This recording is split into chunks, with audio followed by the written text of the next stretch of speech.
Najprej en lep pozdrav, gospod Dolanc, ker na soočenju pač ste sami, boste pač vi odgovorili na par vprašanj, zelo kratka odgovora, bi vas prosila tako 1 minutko.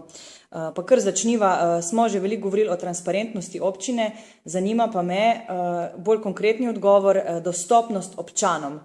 Kako boste omogočili, da bodo občani lahko, kot če boste seveda župan, prišli do vas kadarkoli oziroma s čimerkoli?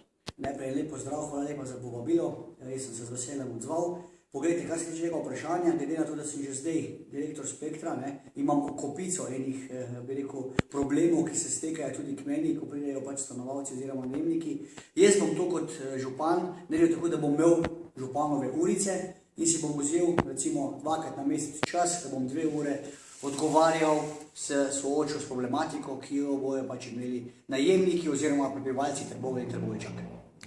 Zakaj bi investitor sploh prišel v Trbovlje? Vemo, da je tukaj nizka kupna moč. Zakaj oziroma s čim bi ga privabili?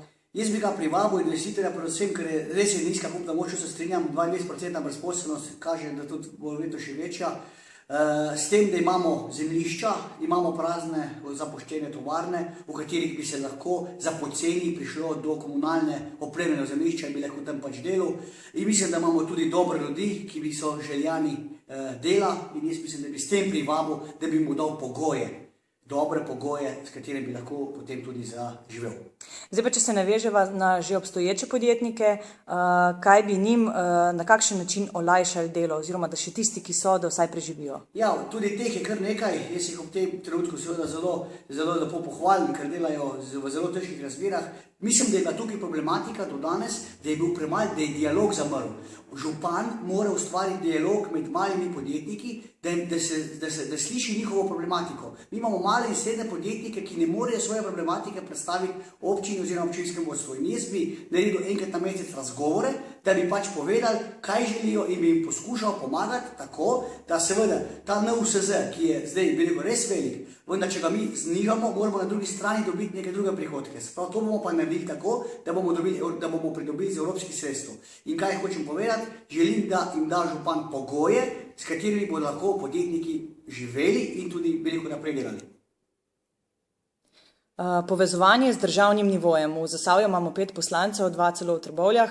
Na kakšen način bi vi stvari, ki so v Trbovljah, spravili na nek državni nivo? Poglejte, jaz s tem nimam težav, kljub temu, da nimamo zdaj v bistvu koalicije, ampak ko smo na občinskem svetu, je občinski svet tako razdeljen zdaj, da bo mogel kdorkoli bo pač zmagal delati skupaj. In le skupnimi močmi bomo presegli, tako da jaz s tem nimam težav. Jaz bom poklical vseh 5 poslancev oziroma 2, ki sta seveda iz Trbovlj, če bojo prišli do problematike in če bom nucal kakršnekoli vrata, jih bom seveda z veseljem povabil zraven, da mi bojo pomagali pri iskanju rešitev za občino Trbovlje. Zato jih bom tudi povabil v koalicijo.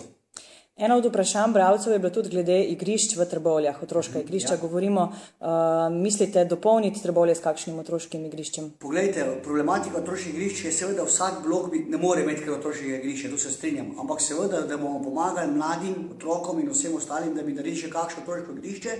Predvsem pa je v mojem programu narediti Knap park. Knap park, kjer se bodo po vzoru, Europarka, gor naredila tudi igrišča, igrala za vadbo na zunanjih površinah in za vadbo starejših, mlajših in srednjih let. Tako da seveda absolutno bomo preverili od Vodenske oziroma od železniške postaje pa vse tja do Gaberskega, kje bi bile potrebno otroška igrišča in jih bomo tudi uredili. Kaj si lahko turist ogleda v Trbovljah? Ja, nažalost, ta trenutek zelo malo, vendar res mislim, da je treba, ker se premalo, odpiramo navzven.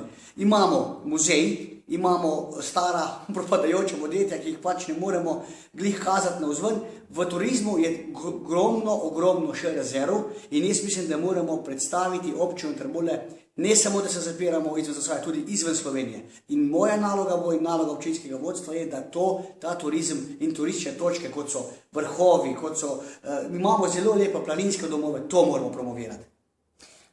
Župansko funkcijo, če boste izvoljeni, boste upravljali profesionalno ali neprofesionalno? Da, profesionalno.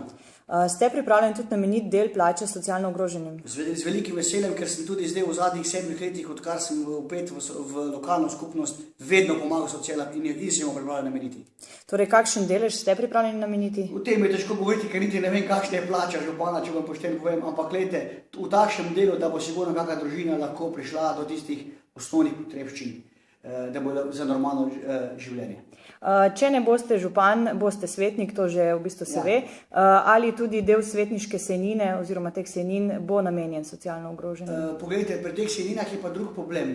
Mi smo se že tudi hoteli odpovedati sejninam, samo zaradi tistih, ne vem, nekih finančnih transakcij, ampak ko jih mora biti uradno, ne moremo dati. Absolutno bomo sklenili tudi svetniška skupina, ne si 6, bomo videli, da bomo neki denarja namenili socialno ogroženim. Moram pa povedati, da tudi prejšnja svetniška skupina smo že v tej smeri, nismo dali ocenine, ampak smo dali vedno vsake toliko časa ali za bolnišnico, porodnišnico in tako naprej. Bomo s tem tudi v tem mandatu nadaljevali.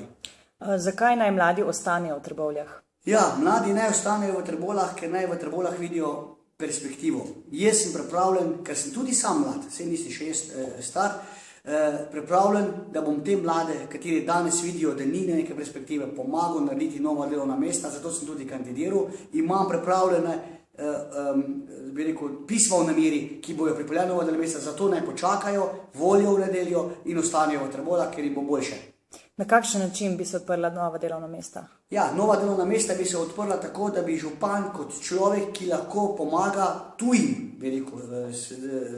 svojim investitorjem, da jim da zemljišča pod tako komunalno opremljenostjo, da ne bomo jih preveč, davčno obremenili. Skratka, župan